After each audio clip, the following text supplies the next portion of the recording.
I screwed it up, guys. I screwed it up. Let me start from the top. In case you don't know me, my name is Noah, and I am a semi-professional photographer. I have my own business, it's called Noah Heist Photography, and recently I had a photo shoot that I messed up. Let me talk about it. Hello, I am Noah from Anything Cameras, the channel that focuses on helping you improve your filming and photography, and as I said, I'm going to tell you a bit of a story today and give you some advice because I recently messed up a photo shoot the other week, and I wanted to tell you about it. So as I said, I do photography for money. I do family photography, portrait photography, wedding photography, pet photography, kind of whatever I can get a gig for. And recently I got one for family photography. It was a family who I met through some friends, but I didn't really know them. I just met them once and then we corresponded and then I met them again at the photo shoot. By doing these paid photo shoots, I'm risking time, I'm risking potential recurring clients, I'm risking money, and naturally I want to get the best photos that I can for my client. But this time, that couldn't really happen. See, the photo shoot was going super great. As I said, I was nervous at the start, but the family was super nice, they had some kids who were fun to interact with, but I let myself get a little bit too relaxed. See, this shoot was in the evening, because we were hoping for some golden hour light. Unfortunately, it was cloudy, but that meant that since it was in the evening and the sun was setting, but there were clouds, we didn't get a lot of light. Now usually, I am pretty good about paying attention to my settings, especially when it comes to exposure. But when doing family portraits along with individual portraits, I'm often changing my exposure settings because I want a different depth of field here or there. So usually I'm changing my aperture first based on my scenario and then adjusting my settings accordingly to get a good exposure. Now I use a Sony A7riii, that's what I'm recording on right now, and I have a Samyang 85mm f1.4 lens. So between the Sony's low light performance and that wide open aperture of the Samyang, I can do fine in low light and get really great images. But I was careless. I actually focused too much on interacting with the people and helping them pose, which sounds pretty counterintuitive, but I guess it can happen because I just didn't pay enough attention to my camera settings. And so basically somehow my shutter speed got much higher than it needed to be, about 1/640th of a second. That's, I don't know, 4 stops higher than it needs to be. And my aperture also somehow got too high. I think it was around f5 at one point, when really, even for family photos where you have a couple lines of people, on full frame I can shoot f3.5, sometimes f2.8, and still have everyone in focus. Maybe it was just me bumping dials by accident as I was holding my camera, moving around, shooting. But anyway, it happened, and I was on auto ISO, and for some reason, I didn't have a max ISO set on my Sony.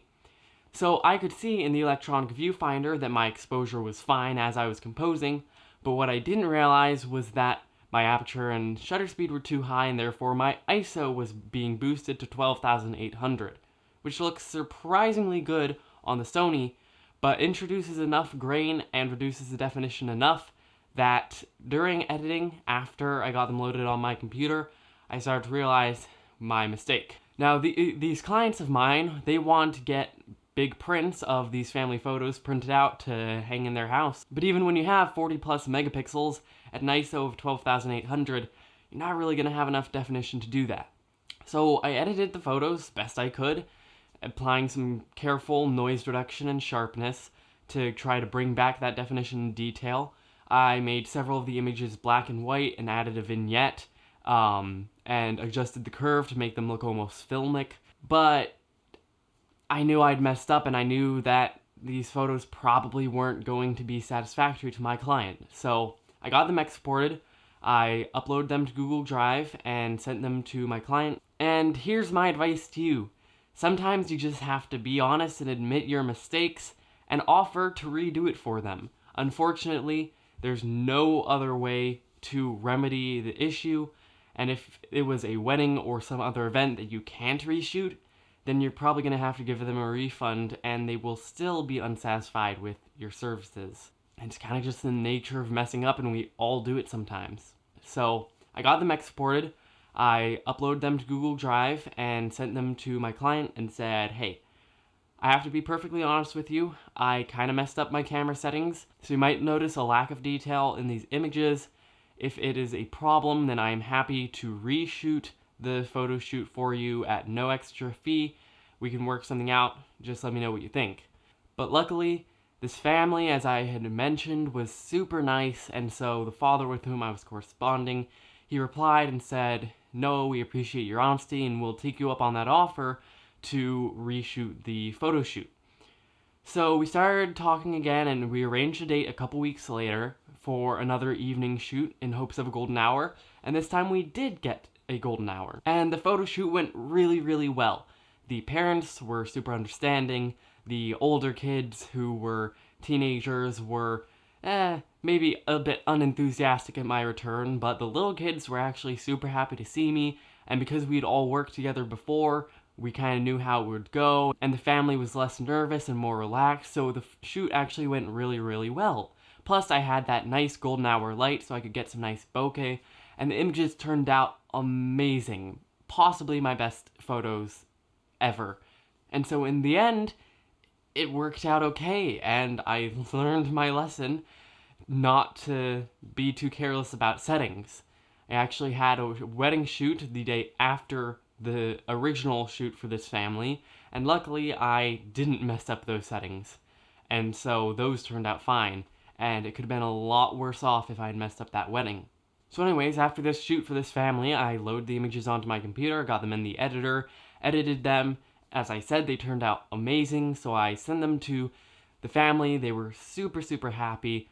And then a couple days later, I sent them the survey that I send my clients, basically just asking them if they were satisfied with my services, if they had any feedback for me, as well as asking them how likely they would be to use my services again. And that question is on a scale of 1 to 10, and then I asked them to elaborate, and they said 10. We were super happy in the end with your results, and they also gave me a 5-star review on Google saying that I was super friendly with the kids and got a bunch of great images and stuff like that. So yeah, it worked out well, and I learned my lesson. So what's the point of this story? Well, I kind of already gave you some of that advice, which is if you mess up a photo or a video shoot, you have to offer to reshoot it if you can, or give them a refund, and just learn your lesson and try to apply it to the next time you have a photo shoot. I think honesty is key in this case, because if you just send them the images and say, hope you enjoy them, and not even mention the mistake, when they notice the problem, whatever it may be, they're going to be caught off guard, and they'll be confused about why that issue is there. But if you give them a heads up and be honest and say, hey, I messed up, but I'll redo it for you, they're going to be much more happy, because when they go and look at those photos, they'll see that the potential for a really good photo or video is there, but you just messed up, and 9 times out of 10, they're probably going to be okay with that and say, hey, sure, you can redo the photo shoot for us, thanks for your honesty. If you want to brush up on your photography skills and knowledge so that you don't make mistakes when you have photo shoots, then be sure to click on the playlist right here. We have some awesome videos in there about settings and composition.